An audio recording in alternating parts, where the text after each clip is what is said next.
Alright, I'm going to cover my way of doing Kirchhoff's loop laws.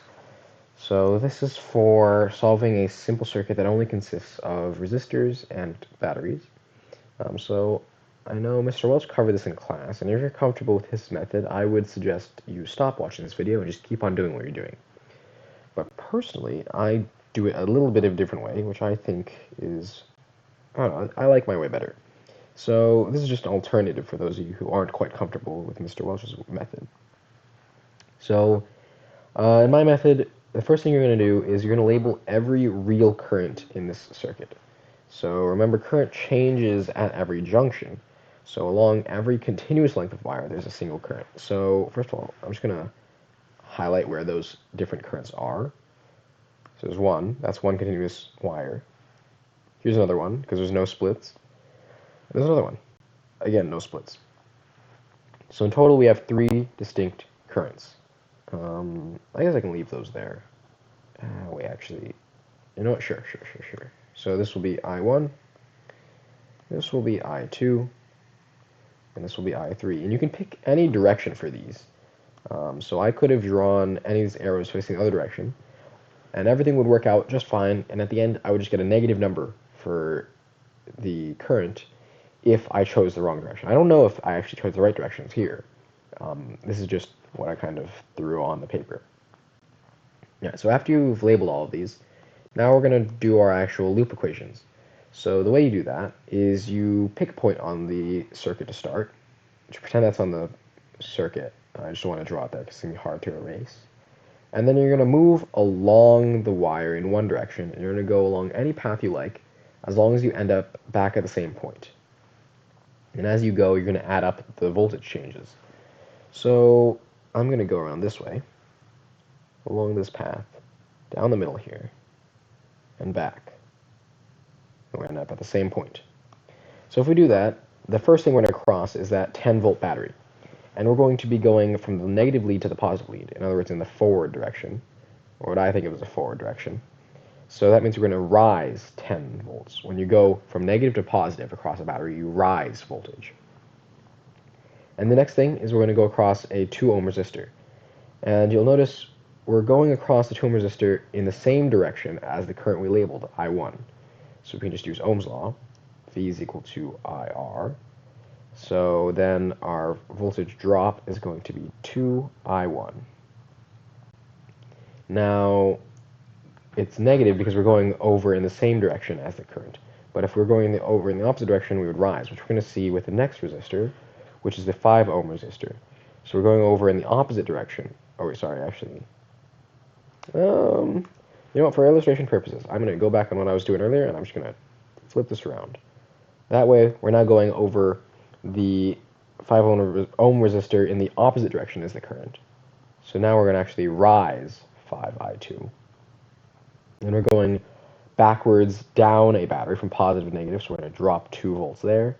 And then we're home free. So then we equals 0. So there's one loop equation. And then I'm just going to get rid of the loop I drew. And now I'm going to do another loop. I'm going to start right here. I don't want it there. I'll start right here. I'm going to go around this way, down there, and come back here. So if we write out that equation, we're going to go up a 2-volt battery. We're going to go down a 5 ohm resistor with current I2. And then we're going to go down the 10 ohm resistor with current I3. And then we're back to where we started, equals 0. Alright, so there's 2 loop equations. And the astute among you may notice that we can actually write a third loop equation by picking some point and going around the outside of the entire circuit. But that loop would be redundant with the ones we wrote here. In fact, you'll notice if you kind of don't believe me, or if you want to see for yourself, you can go ahead and write that equation out. And then you'll notice it's the exact same thing that you'll get if you just add up these equations and divide by 2. So if we add these equations, you would end up with, what, 10 minus 2I1, no I2, so minus 10I3 is equal to 0. And then you just divide by 2. you end up with 5 minus I1 minus 5I3. And that is the exact same thing that you would get if you just went around the outside of the circuit. Or sorry, actually, you don't have to divide by 2. Never mind, I'm bad. You just add the two loop equations together, and you'll get the exact same thing you would get going around the outside. You kind of see why. You just go up 10 volts, down 2I1, down 10I3. So, in other words, mathematically, this third loop equation is redundant with the first two. So to avoid writing any redundant equations while still writing all the equations you need, when you're looking at a more complex circuit, I prefer to always just write the inside loops. That is, you pick every hole, so to speak, in the circuit, and you write a loop for each of those. And you never write a loop for the ones that go around the outside, just the inside ones. All right, but in any case, you'll notice we actually have 3 currents, 3 variables in these two equations. So we don't have enough equations to solve these. But we've written all the loops we can. So what we need is a node equation. So we're going to pick a node on the circuit. There's 2, one here at the bottom, one here at the top. And what node equations say is that the current in must be equal to the current out.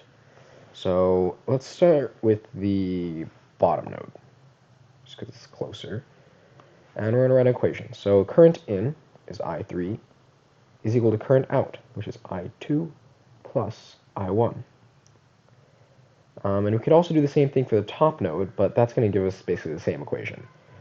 But in any case, now we have enough equations to actually solve this system of equations. So you could just solve these manually, and that would work fine. But when you get to bigger circuits, you really do have to use a matrix, because otherwise this just gets miserable. So I'm going to rewrite these equations more conveniently for putting into a matrix. So we have negative 2I1 plus 5I2 is equal to negative 8. And then we have, oops, I'm going to scooch this over a little bit, equals negative 8. And then we're going to have negative 5I2 minus 10I3 is equal to negative 2. And then that last node equation over there, we have, I'll do it this way, 1, 1, negative 1 is equal to 0. So, oops, hang on.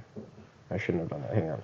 So what I've done there is I just rearranged I1 plus I2 minus I3 is equal to 0.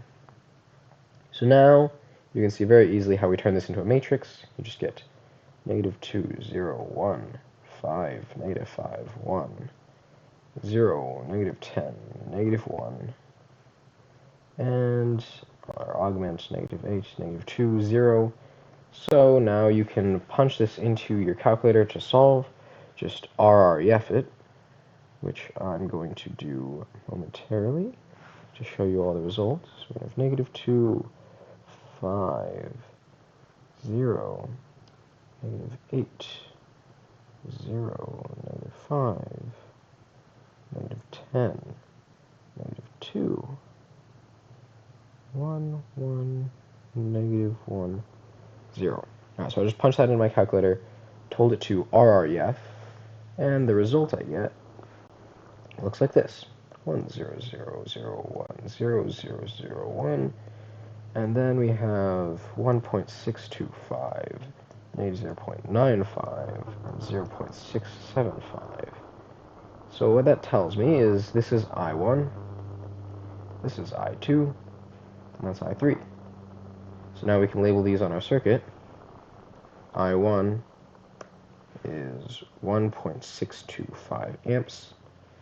I2 is actually going the opposite direction of what we wrote, so it's actually going to be flowing this way. Negative 0. Oh, no, not negative, because now we've changed the direction, it's positive. 0.95 amps. And finally, I3 is going to be 0.675 amps. Beautiful.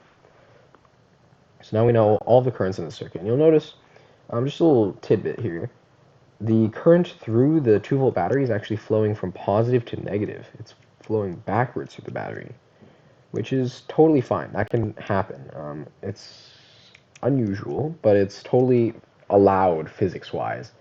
And this is actually how you charge some batteries, some rechargeable batteries. But in any case, don't worry about it if your current is going backwards through the battery. Like, maybe you check your work, just plug these numbers back into a loop and make sure it all works out, but there's nothing illegal about that. Alright? So that's how you solve a circuit with Kirchhoff's loop laws.